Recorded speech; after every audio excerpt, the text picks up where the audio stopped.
Welcome to The Roofer Show with your host, Dave Sullivan.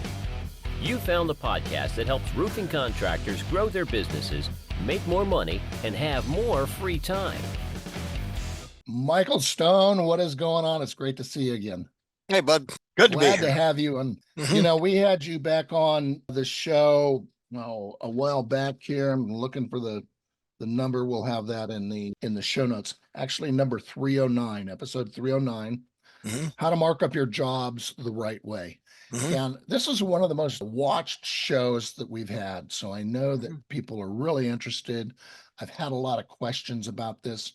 So I wanted to get you back on to answer some of our listeners' questions, if we could. Okay, but as a quick introduction, I'm going to give you a quick plug for your book, which Thank you. Everybody should have. This thing, everybody's got to have this. It's called Markup and Profit, a Contractor's Guide, and it's revisited, so it's been updated. You know what's interesting about that book?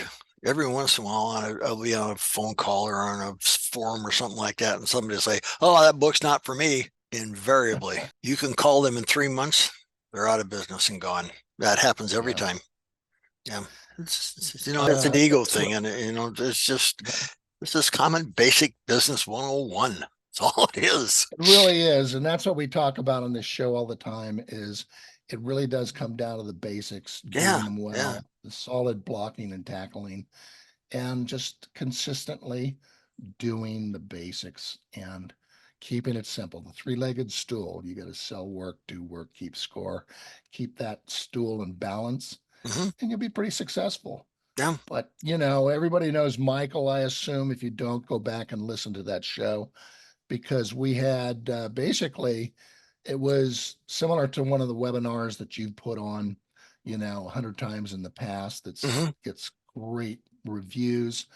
And we've got all the slides, all the details and so forth in that one. So today we're just going to kind of take a quick one. But, it's interesting. We talk about what this show is about. And as I say, we get into the whole structure of the business. And if you're here looking for the latest, how do I 10X my business? How do I sell guaranteed this and that? That's what most of the podcasts are, and there's a million of them out there, and you're in the wrong spot. But if you want to learn how to run a profitable business, this is what we're going to talk about. Michael, you've been around the block. You've coached a few of these guys, haven't you? How many contractors have you worked with? Somewhere between 30 and 40,000. I remember I started this back in 1980. I started estimating. Actually, I started with my dad in 1954 doing estimating. That's when I first started working on it. And in 1969, I started working full-time as an estimator, salesperson. Okay. And here we are 50 some years later, still doing it.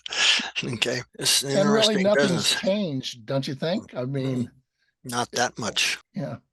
The stuff my dad taught me, and my dad taught me in 1954 still works today just as good today as it did then.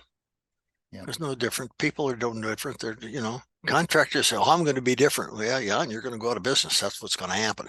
So, and that's not being mean or nasty. It's just, when like the old story about, if you got this critter and it swims and it quacks and water runs off of it, you probably got a duck, So it doesn't change. It doesn't change. Yeah, that's true. We're seeing, we had this conversation before we started recording about the economy and so forth. And, we have a couple of mastermind groups with contractors that we work with, and they're really seeing a slowdown in business. And it's really, big drop in business.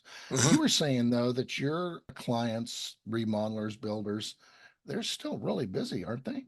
Yeah, but now they've set up their website to promote and market their ideal job or jobs, 1, 2, or 3 of them, and they've also set up their website so it attracts the customers that they want, their ideal customer.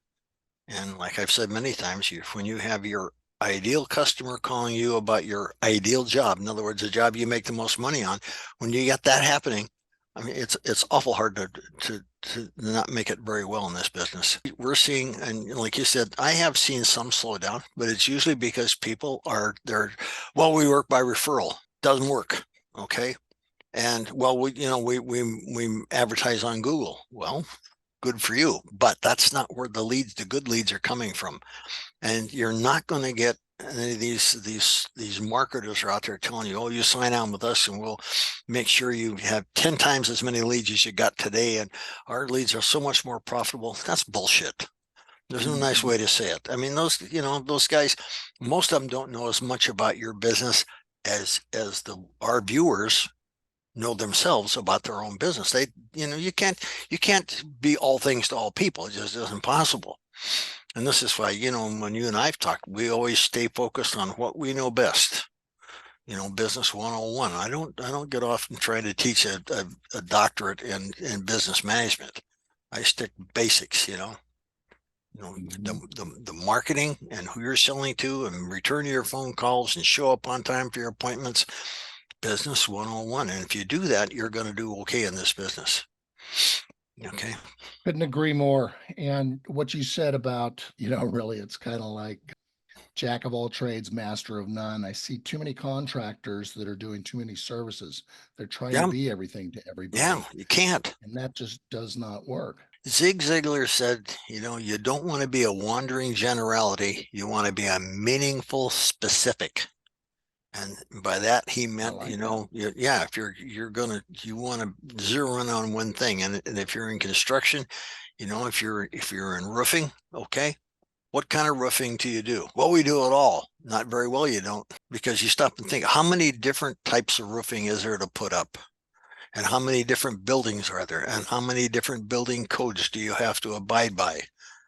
I mean, it's numbered in the thousands, It's just, you pick one thing and do it very, very well and get known for it. It takes about a year of very focused marketing and advertising to get your name out there.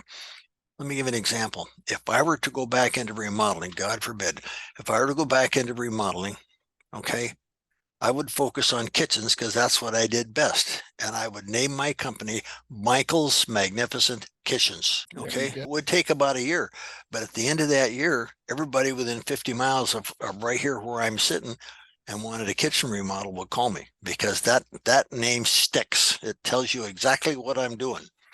Okay. I'm not Michael's Average Kitchens. I'm not Michael's Kitchen Remodeling. Michael's Magnificent Kitchens. It tells your customer exactly what you do and what you want them to pick up on, which is, if I go with him, I'm going to get a better kitchen than Joe and Mary did down the street here with Bob's Kitchens and remodeling. Okay, that kind of stuff. So a lot of it is your marketing needs to tell your ideal customer about your ideal job. And I'm not just doing kitchens; I'm doing magnificent kitchens. Same with the roofing. The same with the roofing. They're if you stop and think about it, you can come up with a what's the term? Some kind of a sentence, a elevator speech, whatever you want to call it, that tells your customer this is what we do. Tagline: we do it better than anybody else in town. Give us a call. Watch what happens, okay? Because you're going to get a call right back. If we're not on the phone, we'll be right back to you within minutes. How many other people have you called? 8, 9, 10, and you got how many return phone calls? Give us a call. Watch what happens. That's the kind of stuff that gets people's attention. Oh yeah. The riches are in the niches is what I say. And you focus down, niche down on what you do well, exactly as you're saying. And what the problems that I see is that exactly as you say, one, they're not identifying their ideal customer and they don't know who they're speaking to and what the message is. But what tends to happen, spoke with this contractor the other day, and it's roofing and decks. I go, what does that have to do with it? Well, I started getting a lot of questions, customers wanting us to do their, do we do decks? So I started getting into this, and now you're confusing your audience here, your ideal customers that you're going after. Are you doing decks or not? And then the question always is, well, where do you make your money? Are you making money on roofing or are you making money on your decks? Because you should choose one or the other. And you have to know that. And exactly, it's all kind of blended in. So yeah, that's not good. So we've identified that. We've talked about being very clear on our website, and you can't have a website until you know that ideal customer, because that's who you're speaking with, don't you think? Yeah, exactly right. Yeah. And so you have to sit down and write, who's my ideal customer? And you don't put down 10, 12, 14 points. You put down 35 or 40 points. Male, two males together, male and female together, two females together. Do they have kids? How old are the kids? Where do the kids go to school? Where do they live? What part of town? How big a house? Okay. When was the last time they had their roof worked on? Whatever it is. Where do they shop? Where do they go to school? Okay. Where do they, what kind of cars do they drive? Do they have pets? What's the neighborhood look like? Who are their neighbors? I mean, you can ask questions till the cows come home, but the more questions you ask, the more defined that ideal customer is. Then it's easy then to write write the material on your website. You just match that customer. I want this stuff here to talk to that customer. That's the way you do it. Stay focused on that. Yeah. Yep. Well, let's talk about really with this slowdown. And we went through this last time we spoke, which was how to identify the signs that your your business is going down the tubes, basically. And there's some warning signs out there that business is not, you're going the wrong direction. So let's talk about that. One of them's obviously cash. I'm seeing a lot of people that don't collect their cash. Their receivables are getting out. They're not focused on that, and they don't understand the whole concept that's been true ever since we've been started, which is cash is king. And they say that for a reason. Yeah. Yeah. No, that as far as your receivables, what you do is when you get ready to sit down and do work with the customer, you say, let's take a look at the agreement here, and I want to show you our payment schedule. Okay, we don't invoice, we don't bill you, none of that stuff. It's on the contract. You expect us to come and do the job we tell you we're going to do on the contract. We expect you to follow the contract as well and hit that payment schedule. You got a down payment, a progress payment, and our final payment, and this is when we expect it done. Now, final payment is due on the day we complete the job, or within 3 working days we complete the job, not 3 days or 30 days or 60 days or whenever in the hell you get around to it. And that's nonsense. Okay, we're not going to do that. Okay, when we're done, and if you don't pay us on time, I'm going to take such steps as necessary to collect the monies due. You don't tell them what you're going to do, but you put the fear of God in them. Okay. I always say the last guy off the ladder picks up the check. You want to get that check. It's due. They need invoice in their hands. We talk about with the CRM that most of our clients use is ProLine. And we send out, we get a down payment. And as soon as that contract is signed, it's automatically goes in the system. They get their deposit invoice, and they get the final invoice where they know this is what they owe. This is what they're going to be paying, and it's going to be paid the last day of the job. Yeah. But I think that's a real problem. What else do you see that lets us know that this company is not as profitable as it should be, and you're in some real potential problems?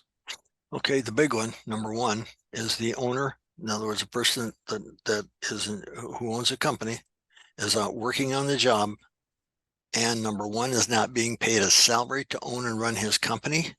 And number two, if he's physically working on the job, he or she is not taking an hourly rate or paycheck for that work they're doing on their job. That's 1, 2 right there. Those 2 things right there. If you're not being paid to own and run your company, and if you're not being paid on an hourly rate to do the work on the job, you're digging yourself in a hell of a hole real quick. Because I'll guarantee you're not charging enough for what you're doing. Exactly. And those are 2 separate jobs, 2 separate positions, as you say. Yep. If you're working on the job, that's a job cost. I don't care if you're not getting paid. That's a cost. That is a direct cost. And if you're not taking a salary, you've got to have somebody running your business. And if you were to bring somebody in to do that, you've got to pay them. And if you're not doing that, you're not charging enough money. Yeah. Yeah, one of the things that I tell, we have probably 8 out of 10 people that call us are women because their husbands, their egos are too big. They're working on jobs or whatever, and they won't call me. The women call. Okay. And I tell them, are you getting paid for the work you're doing? No. I said, I want you, when your husband gets home tonight, I want you to quit. Just tell him you ain't working for free no more. If he wants to be dumb and work for free, go for it. Have at it. Love you, baby, but don't try to drag me into that. If I'm going to work for you, I'm going to make it, and tell them you need to come up with a good number, the same amount of money you can make if you went right down the street and went to work for one of your biggest competitors. Exactly. And you know, and the husbands, they come back, oh, we can't afford to do that. Well, no, how in the hell do you know? You've never tried. You know, that's the reality of it. They're everything's about price, and this, you don't sell based on price. Quality, value, and service, not price. Okay. And the guys, you know, they keep cutting to come back. Oh, I can't raise my prices. I got guys coast to coast, border to border that I've coached, brought along, whatever. They're taking their cost times 2, not 1.5, not 1.7, not 1.3, times 2, getting it all day long with no pushback from their customers. Customers are so happy to have somebody that will call them back, show up on time, do the job. They don't care what it costs. Just do it. Let's talk about that because, as we know, I say some people differ on this, but the number one reason why contractors go out of business is they just don't charge enough money to cover their costs. And that really comes down to they don't understand their costs. We had that conversation about, oh, I'm working for free. I don't have the overhead, all of this business. But how is the right way to mark up? Well, let's back up. Let's talk about the difference between markup and profit, which just happens to be the name of your book here, Market and Profit, Mm-hmm. Contractor's Guide. Yeah. So what's the difference of those two? Let's start with that.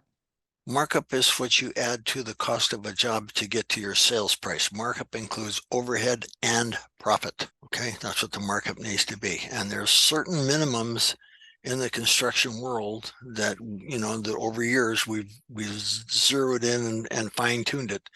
As an example, new home construction needs a markup of a minimum of 1.26 times their cost to get to their sales price. Specialty contractors, roofing contractors, okay, absolute rock bottom minimum of 1.35 times their costs to get to their sales price. Remodeling contractors, minimum markup of 1.50 times their cost to get to the sales price. Over the years, and I've been keeping steady track of this stuff, you know, since 1969. Those companies that don't use that markup, in other words, they try to come in, oh, and use 15% markup, they don't hang around long. They're gone. Most of them don't last a year. Once they get below those levels that I've just given you, they don't last. Because, you know, 9 out of 10 people go broke in this business because they're not charging enough for what they do. Exactly. Yeah. And you know, my feeling is that in the roofing business, we like to see a 40% gross profit, which means what are we, about 1.68, I believe, markup to hit that. And that's the difference, is that markup is going to be 1 point, hopefully 6.5 in there to give you 35-40% gross profit. That gross profit, the margin is always a percentage. Is your margin. Am I right? Yeah. And that's margin that's is what another we're word tracking. for margin is another word for percentage of sales. Right. That's a simple way of And saying it. it really is simple. And this is where, you know, what I hate to see, it's very common in our business, which is the market's, you know, just $500 a square. So that's what I'm going to charge. What the hell does that have to do with your costs, your business? Everybody's different, right? Well, the reason you can't go by a square price is what if I were a roofing contractor and you have been a roofing contractor, do you know what I get? I pay for insurance. Do you know what I pay for gas and oil for my vehicles? Do you know what I pay the person in my office that does my bookkeeping? Okay. All right. And the list goes on and on and on. And no two companies are alike. Okay. You've got it in the markup and profit book, you said in chapter 3 in there. I mean, it takes you step by step right down through how to calculate your markup. And if you do it, you stay in business. It's that simple. And now that book's been out now since 1998. You've sold a few of these, haven't you? A bunch. Yeah. Yeah. Actually, So we've sold them in 45 countries around the world. it is the Bible, and every contractor needs to know that. It's something that contractors just don't like the numbers, and this is a business that we're running. We just happen to sell roofing, but we could be selling shoes or roofs, doesn't matter. We're running a business. And you have to understand how that business works. And this is what we talk about, running our business by the numbers, is that you've got to understand that our three-legged stool, sell, work, do, work, keep, score, that scorekeeping leg is always the one that nobody deals with. And that's the weak leg in your business. And that's where things fall over. And it really starts with charging the right price, because I've got contractors that come to me, and we always start at the end. So it's, what is your goal? Why are you doing this? What's your why? And they'll come to me and say, well, I'm doing $2 million a year now, and I want to do 5 million. I'll say, are you making money at 2? Well, no, that's why I want to do 5. Well, if you're not making money at 2, you're sure as hell not going to make money at 5. You're going to lose money faster. 2.5 times faster. Yeah, that's exactly right. Yeah. So it's not a volume sensitive business, as we talk about. This is a price sensitive business, and you've got to charge to whatever you need. What that markup is to cover your overhead and make a profit. And something I want to touch on is the salary. Okay. Your salary, you've got to have a salary in that overhead, because that's the cost of doing business. It's and I'll have contractors, oh, well, I make a net profit of 15%. Well, what'd you take out in salary? Well, I don't take a salary. That's it. I go, no, you've got to have a budgeted weekly, biweekly salary that you're taking out to run your business. Don't you think? That's right. Yeah. One of the things I tell contractors when they say, well, how do you know you got a good CPA or a good bookkeeper? It's real simple. You just say, all right, look, I'm running a business. Okay. Now I want to know the money I'm paying myself as a salary for owning and running a business. Is that an overhead expense, or does that come out of my profits? And if they tell you it comes out of your profits, fire them. Yep. Your salary is an overhead expense. It is not net profits. No way, shape, or form. Okay, you can't, because you stop and think about it. If you don't declare your salary in overhead, you can't pull it out of profits, because there's nothing to pull out. It hasn't been declared, because your markup covers everything in overhead. And if you don't have a percentage in overhead for your salary, you can't take it out of profits, because there is none. Exactly. And it's amazing CPAs don't understand that. Yeah, it's really true. Yeah. And so that's why you have to mark your jobs up accordingly. It's got to be able to cover this. So then we get down to net profit. You've got to make a net profit. And I just, unfortunately, these guys work so hard, killing themselves, but they just don't make any money. They don't make a profit. What do you like to see? What do you think a net profit should be for a roofing company, average roofing company, say $1 million to $5 million? Any roofing company should make no less than 8% net profit. Net profit is the money you have in your hands after every single job cost and every single overhead expense has been paid. The money left in your hands should be equal to 8% of the sales price of your job, at least. Okay. And if you've been in business more than 4, 5, 6 years, it should be 9%. And if you're getting up towards 8, 9, 10 years in business, you should be making 10%. And if you're not, or more, or more, because there are businesses that are killing it, and that's it. What I just as a simple rule of thumb is, say you're running a $2 million business, annual sales. I just say, we should be looking at 10% for a salary, which would be $200,000 in your overhead.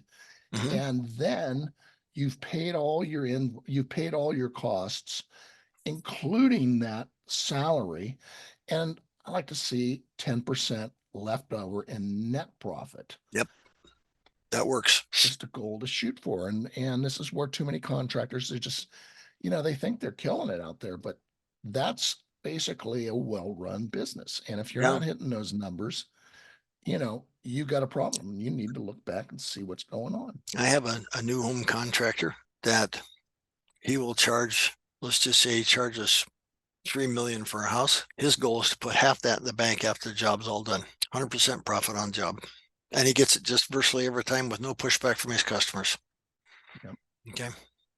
And And now he, and he doesn't, he's like 50 and he doesn't have to worry about working past 45, 55 or 60. And he'll be long retired by then, probably living in Belize or, Costa Rica or someplace like that, living high and low. doing what Probably he goes wants to do.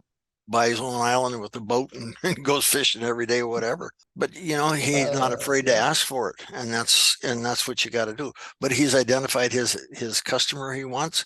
His website speaks to that customer. They call him up. He meets with them. He does like 1 or 2 houses a year, and he does very well. But he just agree. Says, price has got nothing to do with it. He says, that's what it cost me to build a house, and I double it. There it is. Stop being so focused on the top line and look at the bottom line, because if you're profitable, you can do that. And you can pick and choose who you want to work for, that ideal customer, and not have to run out to sell every little thing. And that's what we're seeing now is I'm going to lower my prices so I can do more work. I've got to keep my crews going, so I'm lowering my prices, and that's what I'm going to do. And I'm just going to make it up in volume. That doesn't work, does it? Ever. No, it doesn't. That there's been a rule in this business for as long as I've been in it. Like I said, I started in 1954. And the rule is this: if you don't have the work, the guys go home. It's the way it is. Okay. Pretty much plain and simple. It can't get any simpler than that. That way the company survives and keeps going. Now, the other side is if you don't have any work, you need to take a look in the mirror for the problem, because you're not doing a good job of marketing your company. Okay. Even at the worst of times, you're going to have, like in roofing, there's going to be, if you drive around town and just watch as you drive, you can see the roofs that need replacing. I mean, how many roofing contractors do you know that drive around town and make a note? All right, 345 West 5th Street. They need, the roof is, they got patches up on the roof. It's going to be leaking. The gutters look like they're horrible. I need to send these folks a letter. You send them a letter, wait a week and give them a call. Why not? What have you got to lose? Yep. Okay. You got to get out there and hustle. You got guerrilla marketing. We talk about on this show, all the things that you can do. Oh, yeah. Things that you can do for low cost or free. And they're just not doing them. They're looking for that silver bullet that makes it easy. There's got to be an easier way. And it's a tough business, construction. You've got to get out there and really hump. But Michael, I said I'd let you go. I said I'd let you go before too long, because I could keep you on forever. You and I can sit around and BS for. Yeah.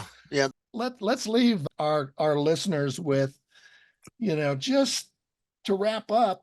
We always talk about how education is so important. Why are we in business? Tell us a little about that. What's important, and what's truly important of running a business? Well, part of your education is watching videos like what we've got here today, just to make you aware of the things that you should be doing. And you've got to set some priorities, and one of them is education should be, you read 1 hour every day, not mind candy. I'm talking about read something about business. What should your markup be? Okay. How do I find good subcontractors? How do I find good suppliers? What should my terms of agreement be with my suppliers? What kind of credit terms can I get? And like for roofers, are they going around and are they checking their competition's job and seeing what they're doing? Let me give an example. You go to New Zealand, all right? They build new houses down in New Zealand. Everything is done with scaffolding. They're not allowed to have a ladder over 6 feet high on a job in New Zealand. That's a state law. Okay. And so when you see these houses going up, you see the scaffold go right up alongside it. The guys are over there working. Okay. But that's the kind of stuff you need to be aware of, that, you know, that you stay on top of your laws. There's always new laws coming out, and I've heard there's some new stuff coming out here in the state of Washington. I haven't heard much about them, but one of the guys was saying that it's kind of like a what do you call those fees that they tag on new homes? I forget what they call them. I used to know that word. But they just because they go and apply for a permit for a new home, they whack you with $25,000, $30,000, $40,000 fees on the stuff, and now they're going to go up even more in 2005 or 2025. But see, if you don't read every day, you're not going to be aware of that kind of stuff. And there's certain types of jobs you can avoid, like, you know, if you got a great audience that you do remodeling for, and they're going to whack you with some heavy duty taxes and stuff on new home construction, do remodeling. It's not dumb. I mean, you don't have to be. This isn't rocket science. You got to read. You have to stay on top of this business. The You know, resources are all out there. You know, it's oh yeah, there is. Getting a coach is so helpful, can shortcut a lot of these problems. You know, somebody that's been there, done it before, made those mistakes. And something that I really believe in is mastermind groups, because when you're networking with other contractors and finding out what they're doing, what's working, what's not working, building that camaraderie with other contractors, I think is so important. And I know you've got a number of groups where you got a lot of guys that you put together. Yeah, you're doing coaching now too, aren't you? Yep, I am doing just but exactly as much as I want to be doing these days. the one thing that I would like our viewers to notice here is that I'm looking at your picture there, and I'm seeing you got the same color hair I got. If somebody starts telling you that they're a business coach, still a little bit. well, the point I was making is when guys start telling you how good a coach they are and how much consulting, and then blah blah blah blah. Look at the color of their hair. That's the first place to look. That tells you right now they've been in this business so well. You know, I'm coming up. I certainly agree with you. 1st of June, it'll be 63 years for me in this business. Yeah. I don't have that much, but I was a contractor for 30 years, been retired for 10. And, you know, every day I read, I listen to other experts, I learn, and I always want to keep up on it. And that's why I do this podcast. But Michael, hey, I really appreciate you coming on. It's always a pleasure talking with you. I always learn so much, and good. We'll get you back on. Good. All right. Thank you, David. Thank you.